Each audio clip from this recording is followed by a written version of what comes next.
Merci beaucoup et puis bonsoir à toutes et tous et puis encore vraiment désolée de ne pas pouvoir être physiquement présente, même si en fait c'est quand même pour des raisons qui font plaisir.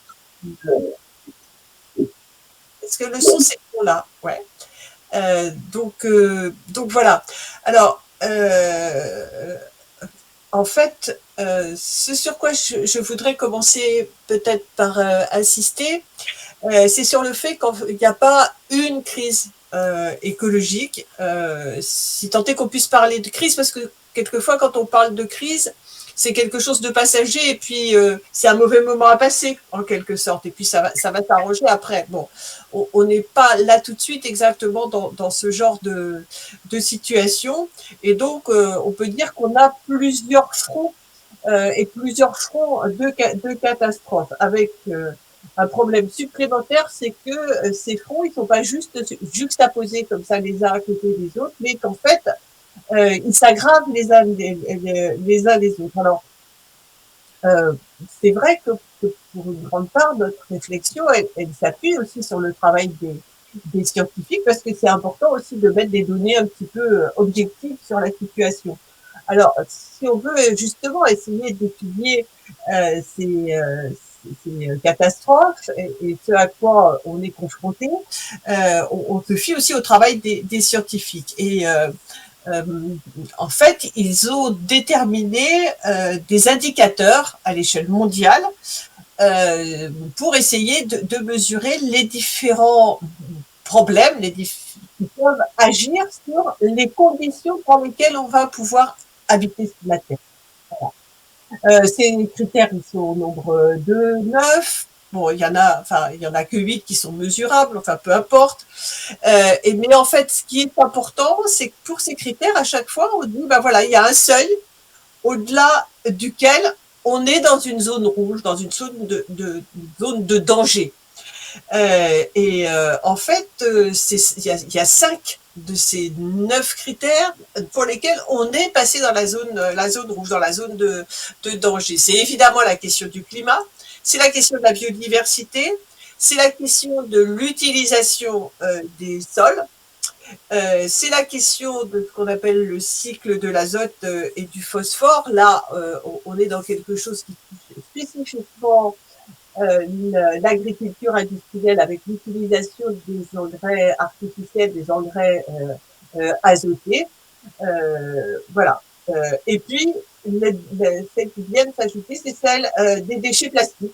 C'est-à-dire qu'on a un niveau d'accumulation de déchets plastiques qui fait qu'on franchit un seuil. Puisque vous le savez, c'est pas simplement ce qu'on appelle le continent plastique, hein, une masse absolument énorme de plastique dans les océans, mais c'est aussi d'une multitude de microparticules de plastique qui vont aller polluer, je dirais, en profondeur des chaînes alimentaires tout à fait compliquées jusqu'à ce que ça arrive évidemment jusqu'aux humains. Alors, je vais essayer de détailler sur quelques points, mais pas forcément sur tous, pour vraiment insister sur cet aspect-là, sur le fait que les choses sont liées entre elles et qu'elles ont des conséquences humaines et sociales. Si on prend la question de la biodiversité, en fait, c'est environ 1 million des espèces animales et végétales qui sont menacées sur les 8 millions qui sont recensés, qui sont effectivement menacées d'extinction au cours des prochaines décennies. Et ce qui est important là-dedans, c'est que quand on va chercher les facteurs qui sont responsables de cette destruction de la biodiversité, eh bien le premier, c'est les changements dans l'usage des terres et de la mer, donc ce qui renvoie à cette question d'un des seuils que j'ai souligné tout à l'heure. C'est l'exploitation directe de certains organismes, on peut penser à la surpêche par exemple, hein. C'est le changement climatique, troisième facteur, c'est dans l'ordre dans l'ordre d'importance, hein. C'est le changement climatique, la pollution Ensuite, et seulement ensuite, ce qu'on appelle les espèces exotiques invasives, alors que idéologiquement, il y a une tendance à beaucoup insister sur cette question des espèces invasives, sans doute parce qu'elles arrivent à faire connexion avec un des thèmes favoris de l'extrême droite autour des questions des migrations. Voilà. Cette vague d'extinction des espèces actuelles, c'est la 6e dans l'histoire de la planète. Mais la différence avec les précédentes, c'est qu'elle est à la fois plus rapide et beaucoup plus large que la précédente. La précédente, c'était il y a 65 millions d'années et c'est en gros, on s'en souvient comme étant celle qui a provoqué la disparition des dinosaures.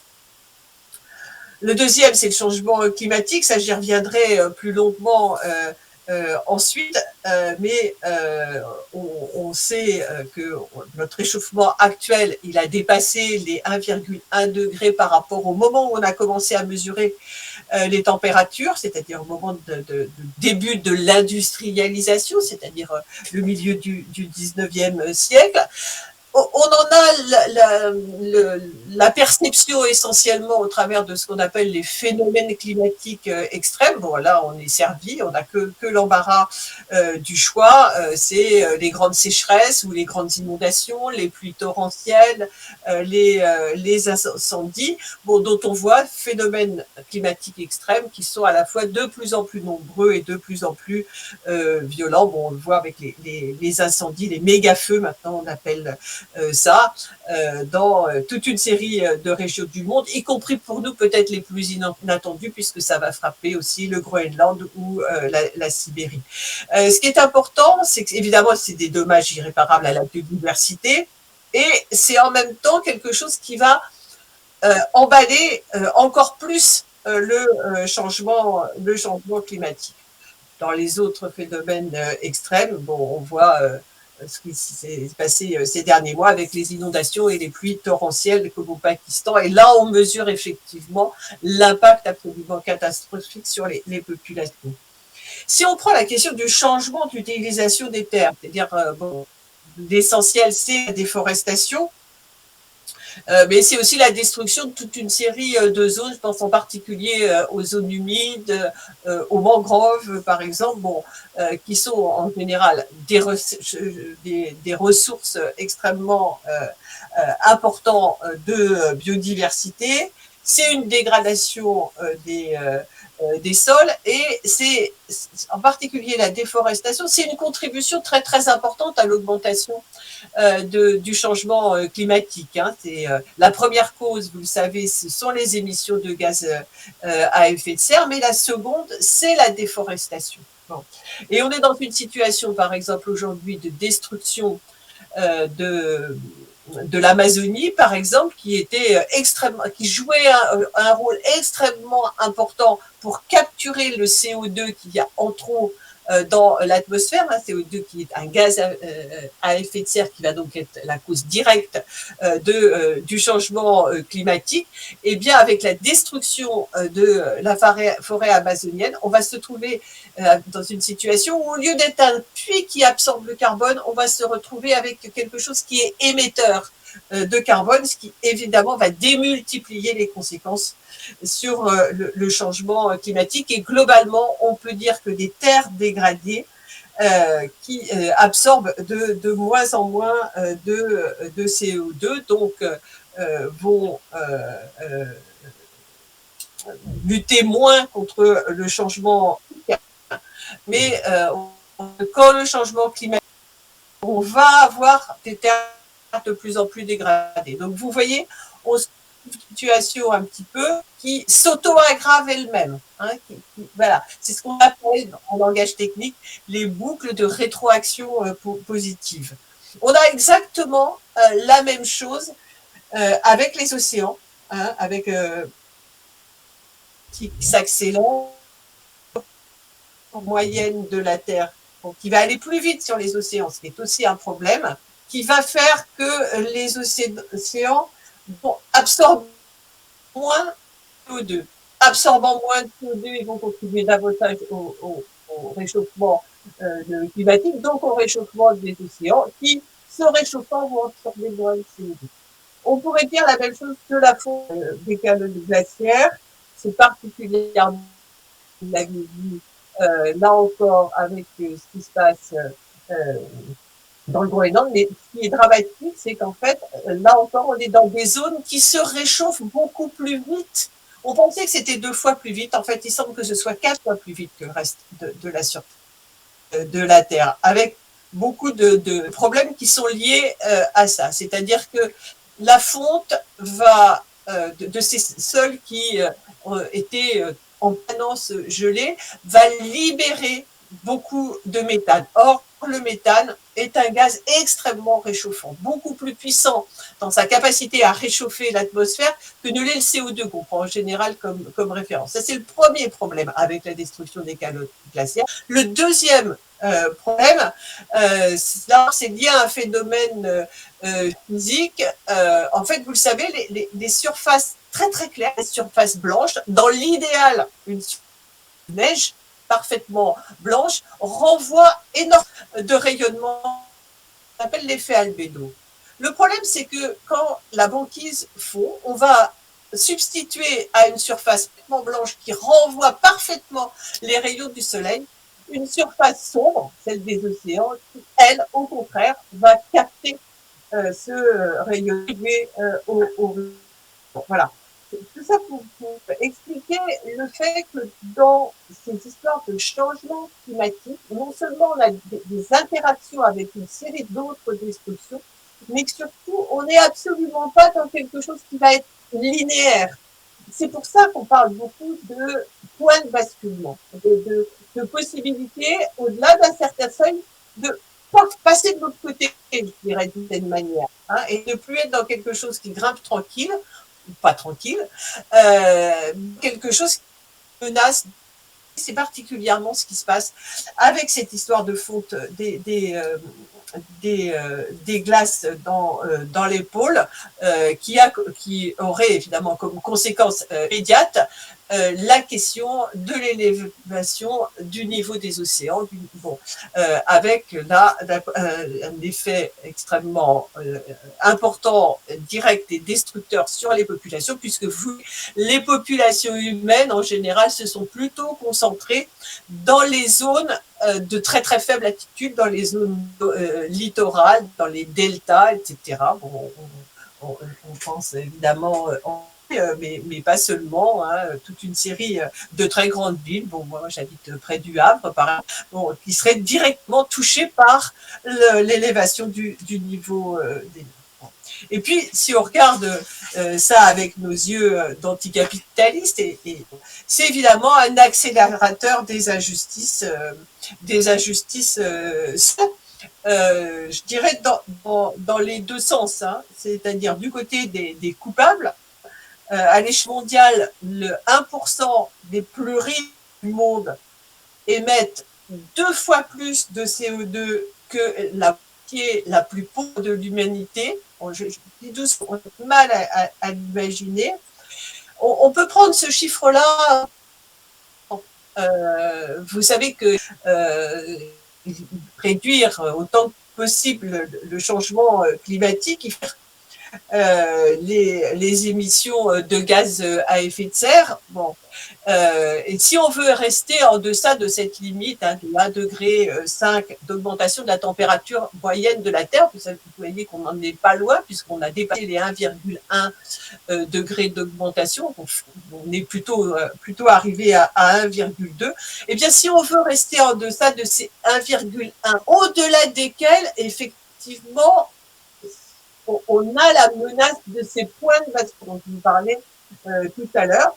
Eh bien, en fait, le 1% le plus riche devrait diviser ses émissions de serre par 30, alors que les 50% les plus pauvres pourraient encore les multiplier par 3.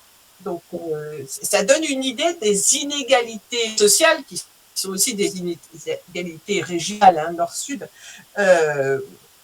dans les responsabilités. Bon, je parle pas du séparatisme des riches qui, eux, se permettent d'arroser leur golf et d'utiliser leur jet en pleine canicule et en plein incendie.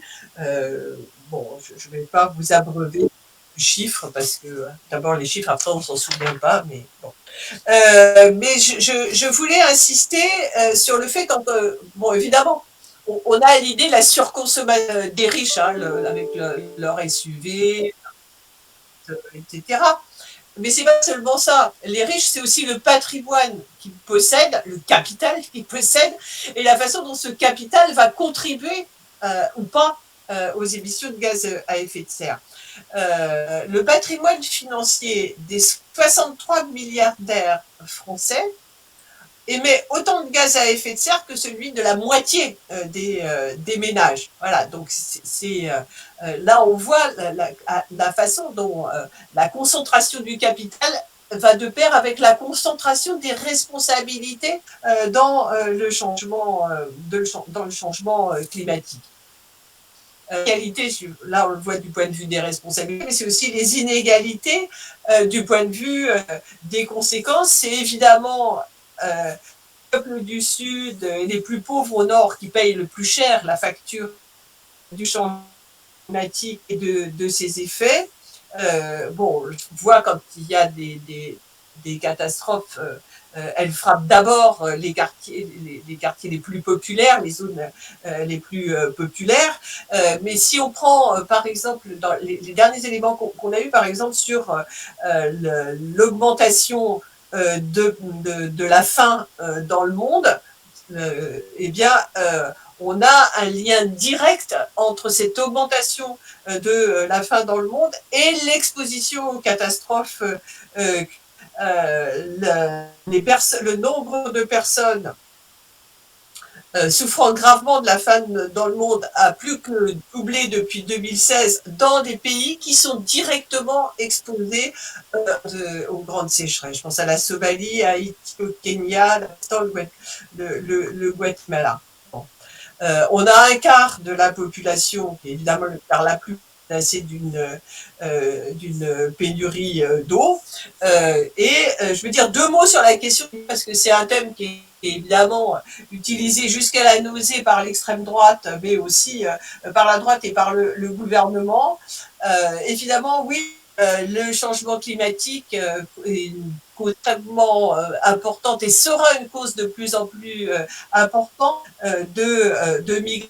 HCR parle de 250 millions de migrants climatiques, mais il faut insister sur le fait que c'est d'abord un exral qui va aller les mégalopoles entourés de taudis, entourés de bidonvilles, d'abord dans les pays du Sud, et c'est parce que ce sont d'abord des migrations régionales.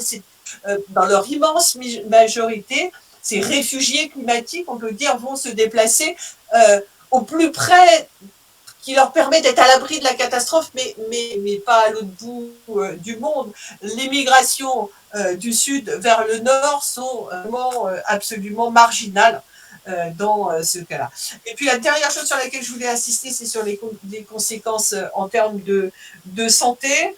On a par exemple une remontée du choléra, qui était une maladie qui avait beaucoup décliné.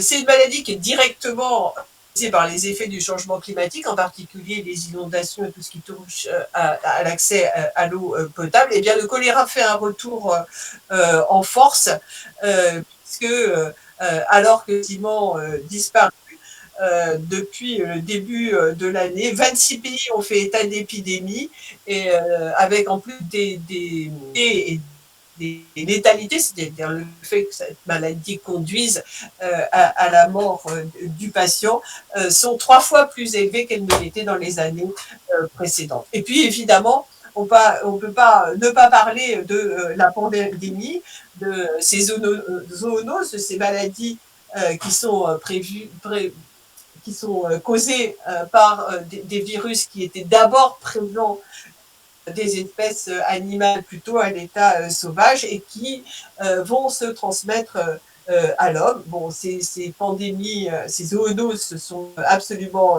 multipliées. Bon, et dans les causes directes, il y a des causes qui sont évidemment directement liées à la dégradation, à la destruction des écosystèmes, donc des habitats naturels de ces animaux sauvages, bon, qui vont ensuite se déplacer et déplacer plus des plantations industrielles dans lesquelles elles vont pouvoir prospérer, puisque là on a absolument zéro biodiversité, donc on va avoir ces concentrations qui vont souvent être en plus rajoutées à deux autres éléments qui sont à la fois l'élevage industriel, mais aussi le commerce des animaux. Là, on voit qu'on a encore quelque chose qui est extrêmement lié, c'est-à-dire que cette pandémie, elle tombe pas du ciel, si j'ose dire, mais elle est bel et bien partie liée avec les différentes crises écologiques dont je vous parlais, au début. Voilà.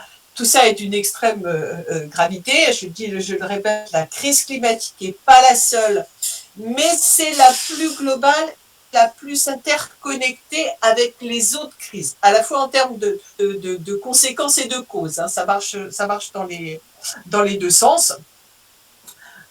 Voilà, et malgré tout, bon, la part des combustibles fossiles dans l'énergie mondiale n'a que très peu baissé. Il n'y a pas de transition énergétique, c'est-à-dire que quand du renouvelable, c'est du renouvelable qui va s'ajouter aux énergies fossiles. On est effectivement dans des politiques qui sont des politiques totalement inefficaces. Bon, et on voit tout à fait ce qui se passe là tout de suite. Et puis là-dessus, avant de voir s'il y a des questions pour passer, on voit ce qui se passe avec la crise énergétique actuelle. Hein, comment cette crise, elle montre à quel point on n'a pas eu de transition énergétique. Cette absolue dépendance par rapport aux énergies fossiles que sont le gaz et le pétrole, et le fait que les solutions, avec plein de guillemets, qui sont brandies, sont des solutions qui vont relancer les sources dangereuses. Bon, la France, avec le cas particulier de la France et de son nucléaire, sur laquelle on pourrait revenir dans la discussion, mais aussi le charbon, les gaz de schiste, avec la facturation qui est effectivement sans doute le gaz le plus sale.